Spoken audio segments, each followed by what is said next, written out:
We reached out to Christopher Choong, Deputy Director of Research at the Khazanah Research Institute. First, he shared his thoughts on the introduction of the network. I think the Selangor state government should definitely be commended for being forward-looking in developing the care agenda. So it is worth noting that Selangor is the first state government to have its own care economy policy. And I think just this year alone, the government has been rolling out many initiatives and events. And I think all these events have been carried out in ways that have certainly increased the visibility of care. And I would say that it has also raised the profile of care and gender as important policy agenda. So in my opinion, the Selangor Care Network must be viewed within this larger context of what the Selangor state government has been trying to achieve with the Selangor Care Economy policy. We also asked Christopher what needs to be in place to ensure this network works as intended.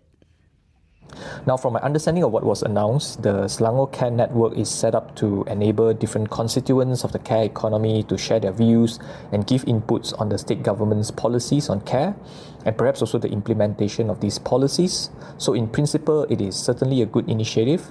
But I think for the network to be truly representative, I would argue that more attention needs to be given to unpaid and informal carers, especially how the voice and interests of the unpaid and informal carers are captured through the network, and also this microsite that will be introduced as part of the expanded Sejagat.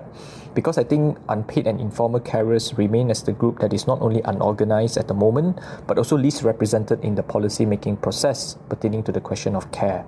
So I think there will be questions around whether this will be a physical or purely online network. How often does it meet? Will it be done using technology and language that are accessible to carers and also different kinds of carers?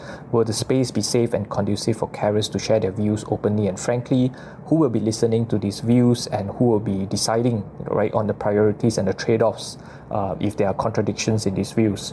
So in other words, I think the methodology, the form, and also the technology in how this network takes shape needs to be sensitive to the requirements of unpaid and informal carers so that they are able to participate meaningfully in this space.